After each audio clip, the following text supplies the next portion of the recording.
Twenty বাইকটা দেখতে পাচ্ছ। তো এই 220 বাইকটায় এই দেখো ব্রেক ধরছে না, বসে যাচ্ছে। তো এই যে পকেটটা আছে এখানে, এই পকেটটা পাল্টাবো, তাহলে ব্রেকটা ঠিক হয়ে যাবে। ঠিক আছে,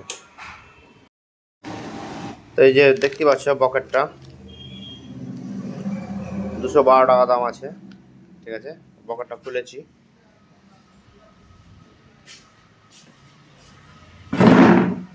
যে পকেটটা খুলে নিয়েছি দেখতে পাচ্ছ। ঠিক আছে, তো এই যে নতুন পকেট 212 টাকা এমআরপি আছে, দাম আছে। তো এবার এটা লাগাবো। ঠিক আছে, যে লাগিয়ে দিচ্ছি এটা। এবার একটু তেল দেবো, যে লকটা লাগিয়ে দেবো। ঠিক আছে, এটা ধরিয়ে দেখাচ্ছি। পকেটটা লাগা, দেখতে পাচ্ছ কত সুন্দর ধরছে ব্রেক, এই দেখো, আর ছাড়ছে না, সুন্দর হয়ে গেছে। ঠিক আছে, লাইক